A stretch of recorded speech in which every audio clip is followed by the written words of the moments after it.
Hello and welcome back to Mass Effect. Last time we pretty much finished the prologue of the game. And this time we can continue with doing all the things that we are required from the council.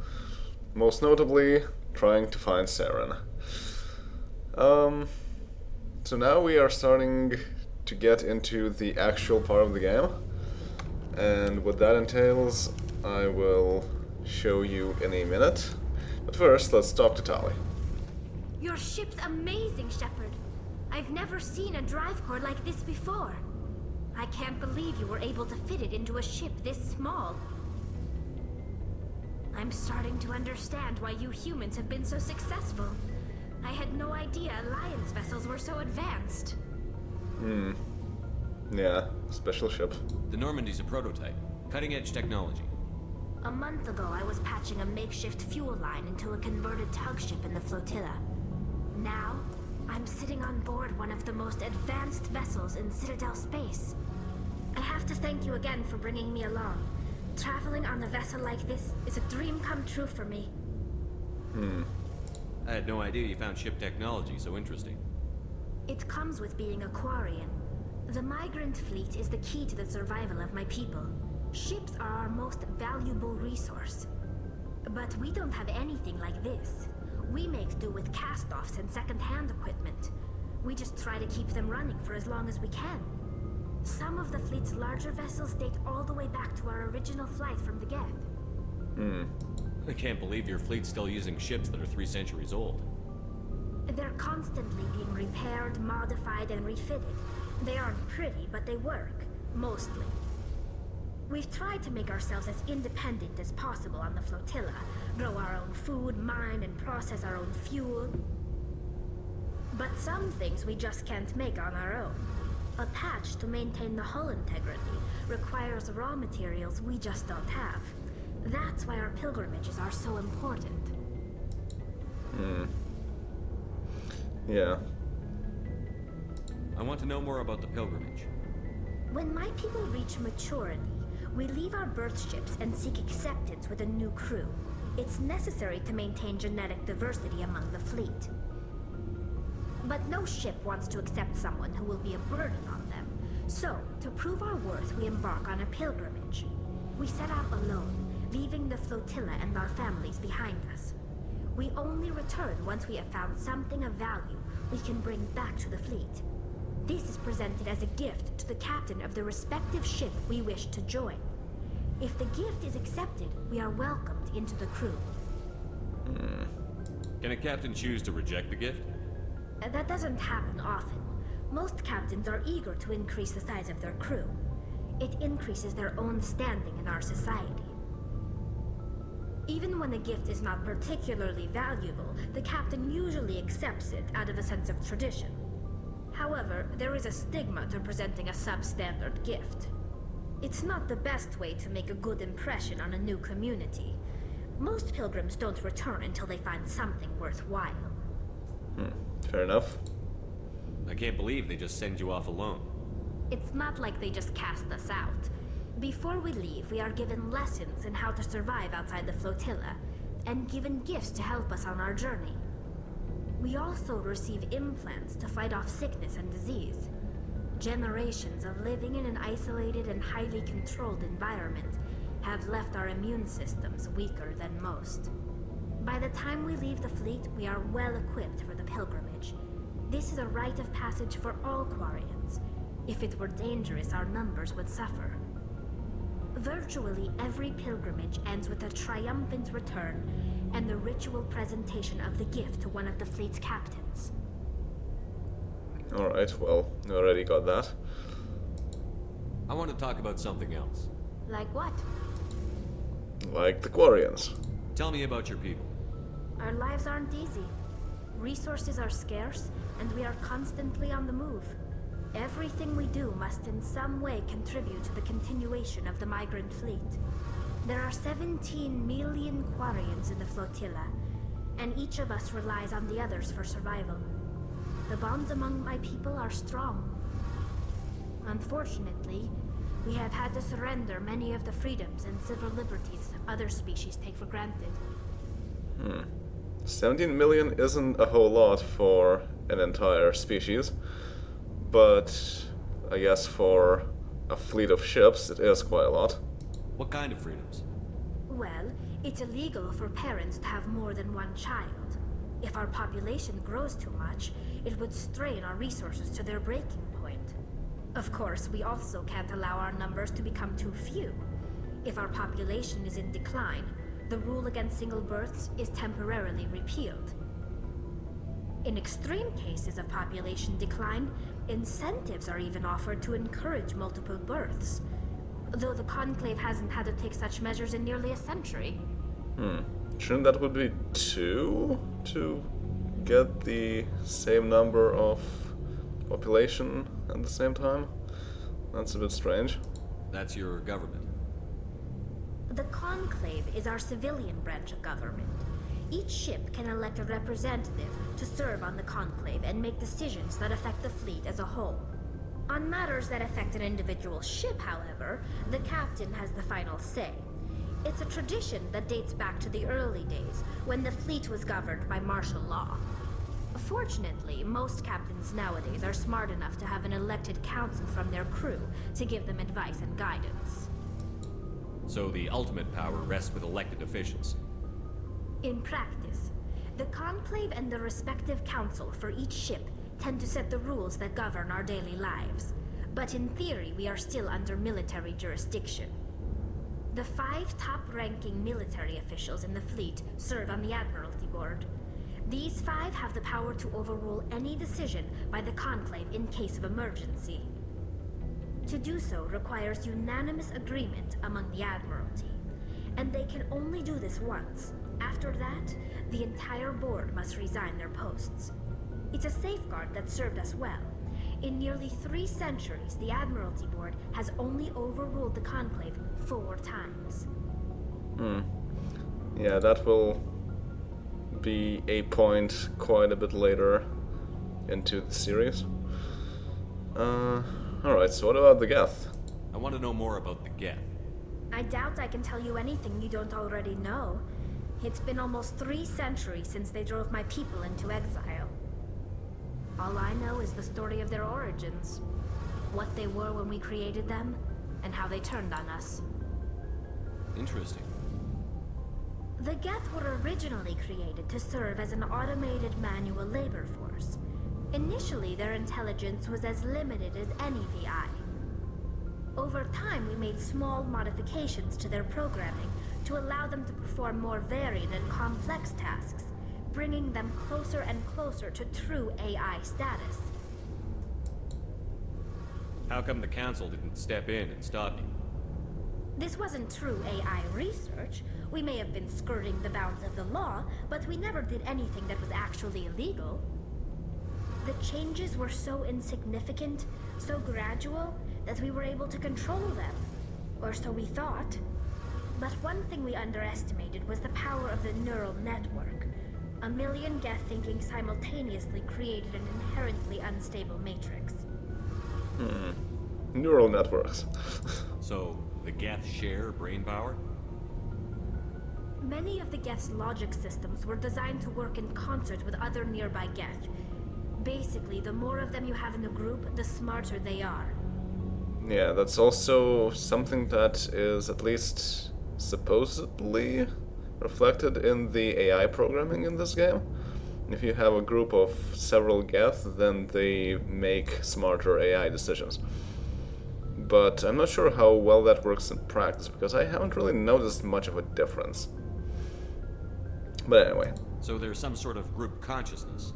No, nothing like that. They cannot share sensory data or information. Their programming cannot handle that much simultaneous input. Each Geth maintains an individual awareness and identity. The neural network only operates on a process-based level. It's basically the synthetic equivalent of a subconscious. But when they're in close proximity, they can coordinate low-level functional processes, freeing up more capacity for original or independent thought. I'm not sure if this was kept as that for later games, because there will be some differences with what she just said here. The individuality is more debatable there, while here it's quite clearly stated. That doesn't make any sense. I'm probably oversimplifying. The Geth are incredibly advanced and complex creations. All you need to know is that they get smarter when they gather in large numbers. As we built more and more Geth, their effective intelligence became more sophisticated, more abstract. One day, a Geth began to ask its Quarian overseer questions about the nature of its existence. Am I alive? Why am I here? What is my purpose? As you can imagine, this caused a near panic among my people. I don't see what's so bad about those questions. The Geth were created to engage in mundane, repetitive, or dangerous manual labor. That's fine for machines, but it won't satisfy a sentient being for long. The Geth were showing signs of rudimentary self-awareness and independent thought. If the Geth were intelligent, then we were essentially using them as slaves. It was inevitable the newly sentient Geth would rebel against their situation. We knew they would rise up against us, so we acted first. A general order went out across all Quarian-controlled systems to permanently deactivate all Geth. The Geth responded to this order violently. I'm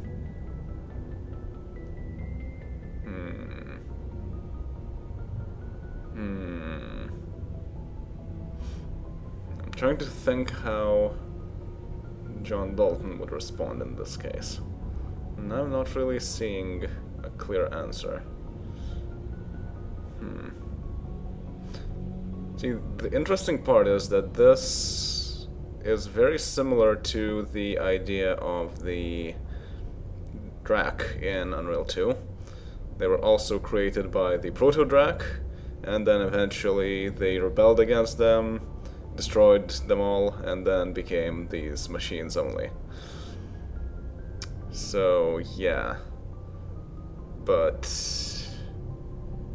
I don't think Dalton really likes the Drak a whole lot, so okay. You didn't really think they'd just let you destroy them without a fight, did you? The hope was that most of the Geth would still be little more than machines, incapable of organized resistance. But they had progressed much further than anyone anticipated. The war was long and bloody. Millions upon millions of Quarians died at their hands. In the end, we were forced to flee our own homeworld. We feared the Geth would pursue us, but they never came beyond the Veil. Now we drift through space, exiles searching for a way to reclaim what was once ours. It's hard to feel sorry for you. Your ancestors tried to wipe out another species. We made a mistake when we created the Geth in the first place, but we did not make a mistake when we went to war against them. If we had not acted, they would have wiped us out. They're a synthetic life form. They have no use for organics. None. Why do you think they cut themselves off from the rest of the galaxy? Why do you think they've killed every organic being who's ever tried to contact them? They didn't kill Saren. What does that tell you? The Geth are not innocent victims in all this. They're the enemy. They want to destroy us. Not just the Quarians. All organic life. That's why they've joined up with Saren. And that's why we have to stop him. Okay. Well, I didn't get to pick a choice from those three, but okay, whatever. I should go. See you later. Level up from more Codex entries. Yay. Alright. So we're done with everything here, I think. So let's go back up. And hopefully this time we can talk to our new executive officer, former Navigator Presley. Let's see. Ew, even more loading time.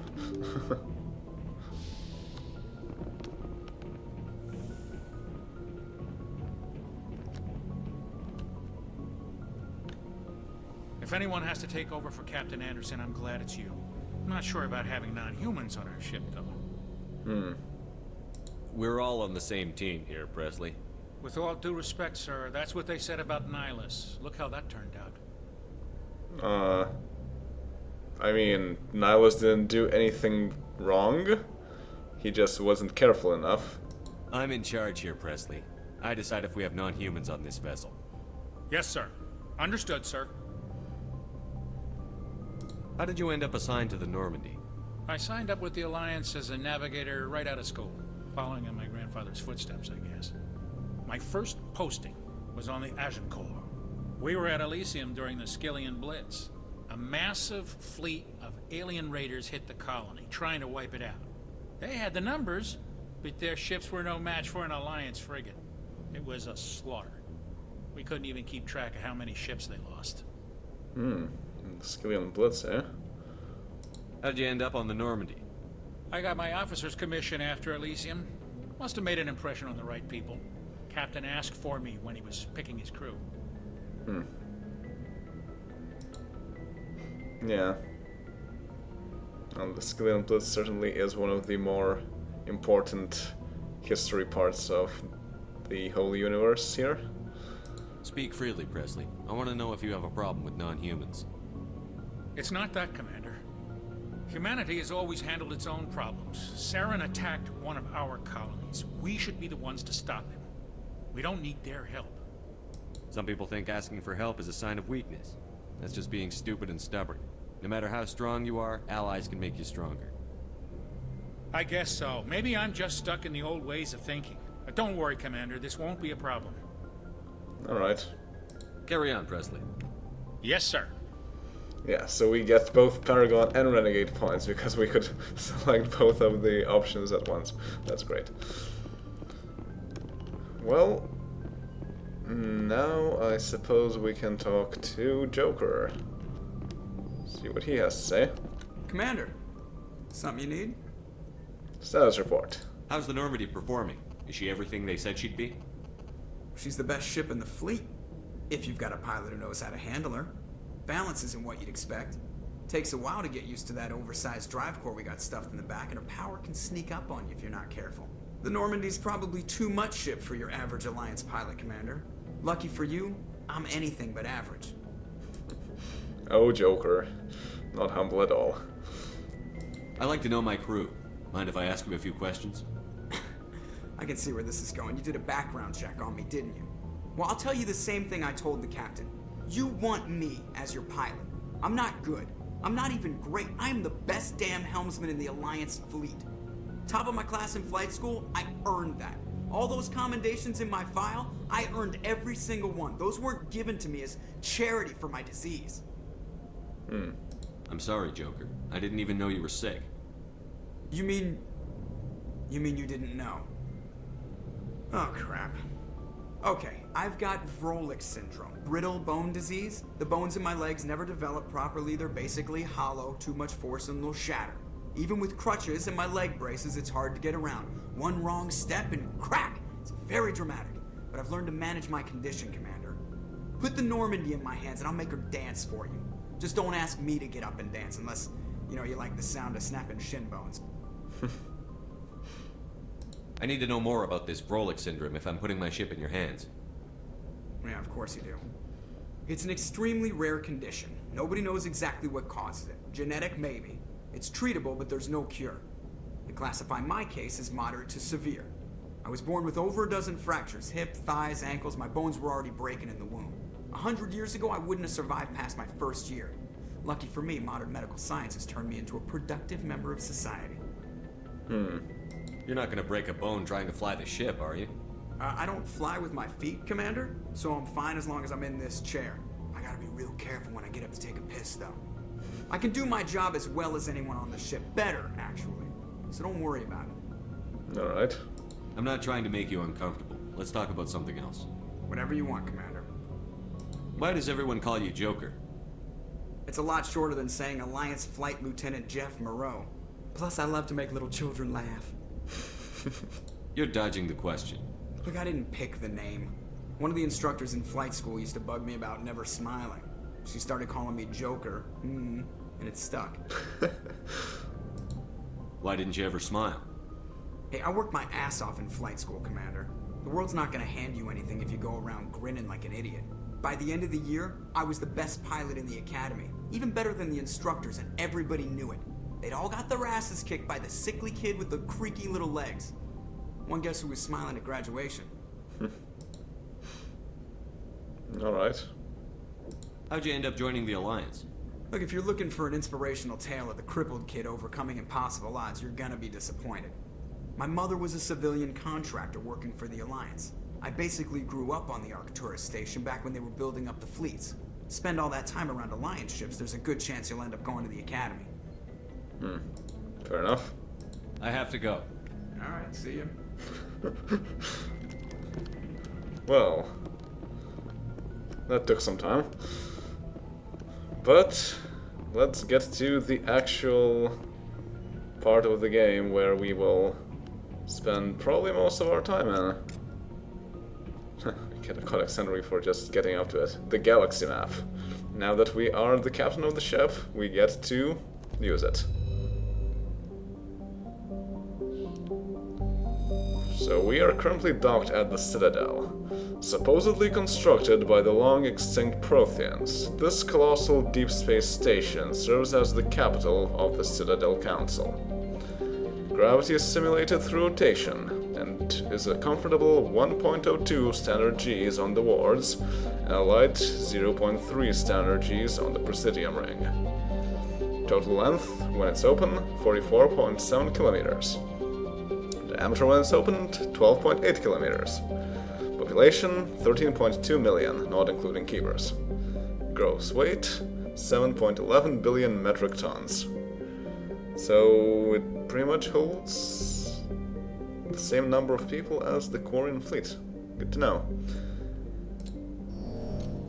So the Citadel is a point of interest in the Widow system. It has kind of a small star here. Widow is just a part of the Serpent Nebula cluster. And usually in a cluster you can find many systems. And of course the Serpent Nebula is a part of the galaxy, the Milky Way. So we can explore the entire galaxy. This will take some time, as you can imagine. But before we do that, I might as well give some short information about the geography of the galaxy. Basically, if you take the Star Trek system of dividing the galaxy into 4 quadrants, you would find that Earth is somewhere here, I think. The Sol system, as they call it, in the local cluster. Then this would be the Alpha Quadrant. And the Alpha Quadrant basically has the Citadel, as you can see here, and it is generally Citadel control space.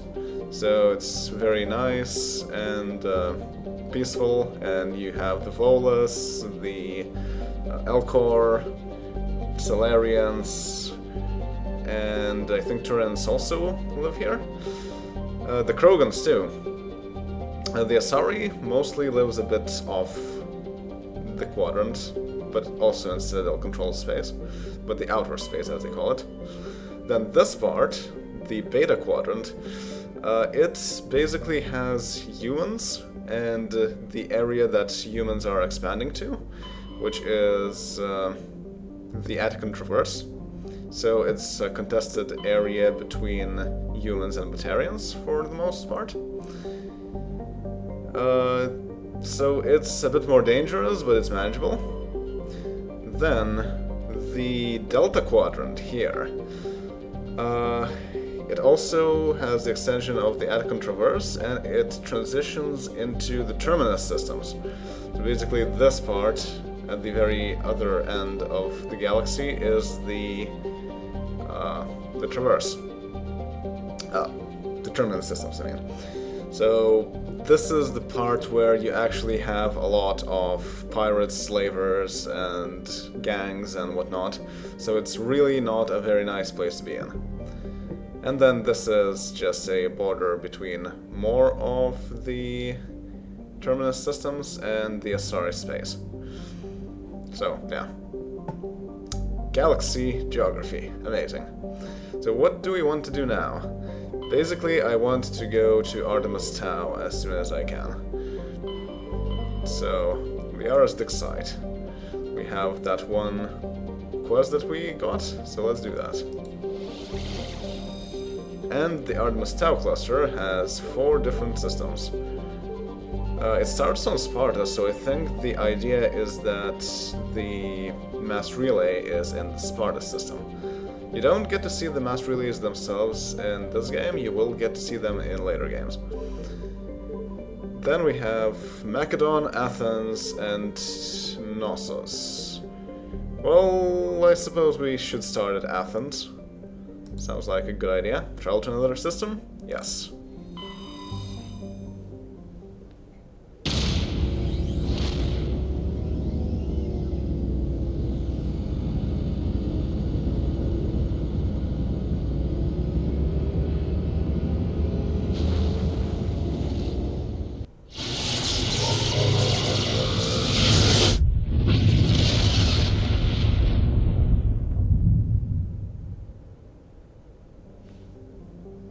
And there we go.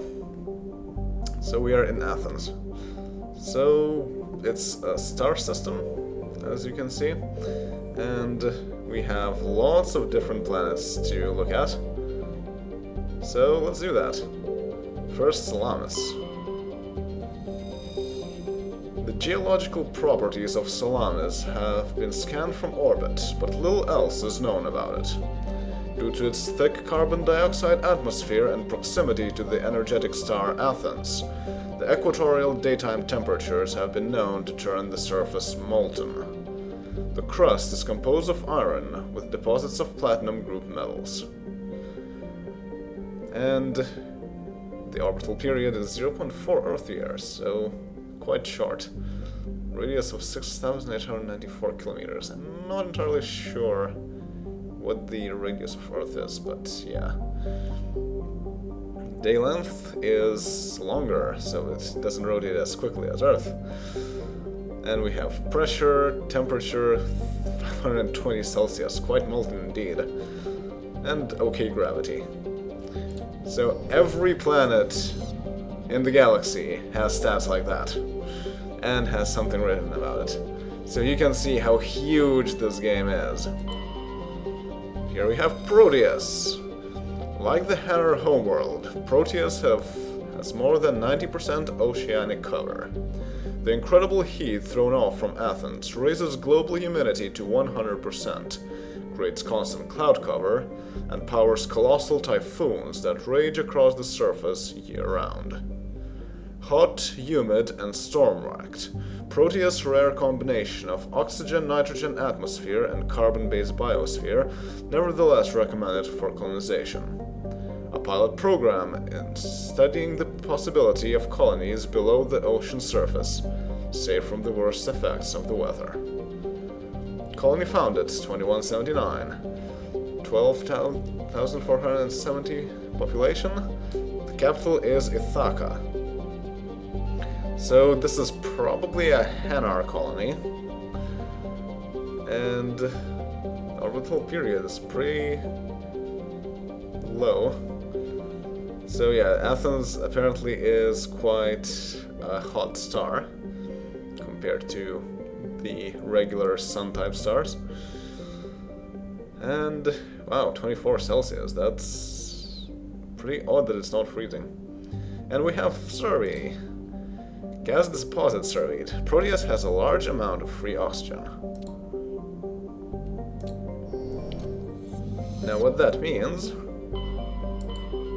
if we go back, we got some money, we got experience, we got some journal and codex entries. And if we go to the journal, we now have unknown valuable minerals.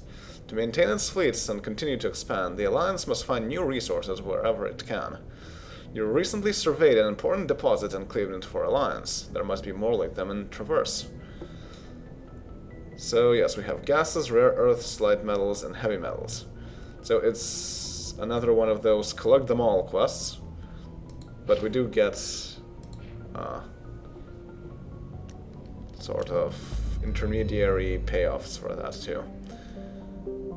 So let's continue. We got Proteus. Now these rings oftentimes have some asteroids or whatnot that are a bit difficult to spot, so it's a good idea to put the cursor all the way on top of them just to make sure. But it looks like this one doesn't have any. So Nausicaa. Traces of sodium in the atmosphere give Nausicaa its overall dark gray color, but it is otherwise a typical hydrogen-helium gas giant. An abundance of water vapor in the upper atmosphere account for its white clouds. Wow, 57 Earth years for one orbital period. And 14 Earth hours for day length, so it's super fast spinning. Also, the Nausicaans are one of the races in Star Trek. Amazing. Alright, and then we have Circe. Or Cirque, I don't know. Circe is a modestly sized hydrogen-helium gas giant with traces of sulfur and chlorine. These give it its striking yellow-green tint. As the development of the Proteus colony continues, Circe will likely be developed for helium-3 mining. And we can survey it. Get deposit surveyed. While scanning this gas giant, you detect a large concentration of helium-3, as we thought we would.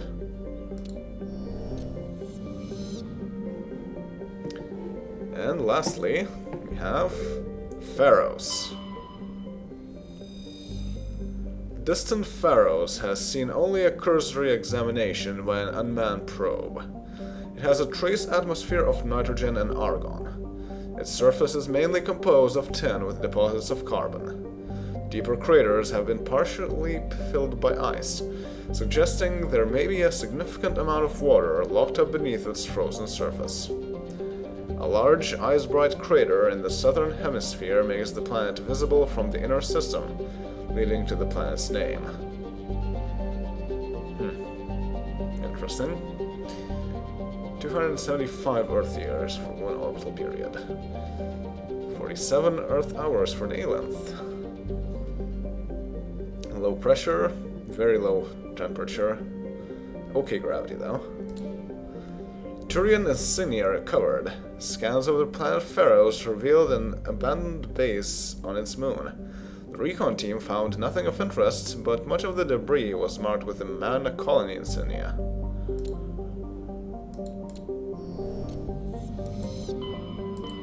Alright, so let's see what is up with that. We got more codex entries, more journal entries, more money, and we got the unknown Turian insignias. Several Turian outposts and colonies were destroyed during the Unification War. Each colony's insignia also disappeared. So we have 13 Turian emblems that we can collect in total. So even more things to collect. Oh man. But yes, I guess that will be all for now, and next time we'll go to look at other systems in the Artemis Tau cluster, because this one doesn't have Liara, and we don't really know where it is. So, yeah. But first, let's continue reading the Codex. So there's more about the Citadel and Galactic Government. The Citadel is an ancient Citadel space is an unofficial term referring to any region of space controlled by a species that acknowledges the authority of the Citadel Council. At first glance, it appears this territory encompasses most of the galaxy. In reality, however, less than 1% of the stars have been explored.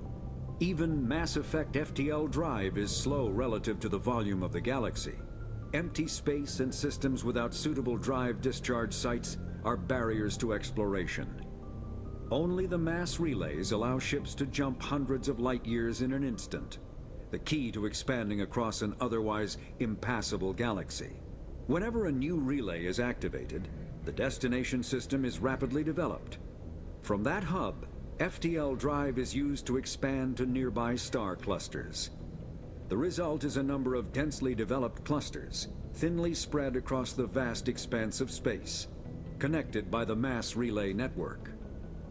Yeah. So, FTL drive is faster than light, but it's still slow. And mass relays catapult you quite long distances across the galaxy. And pleasant locations. Not sure what they have here.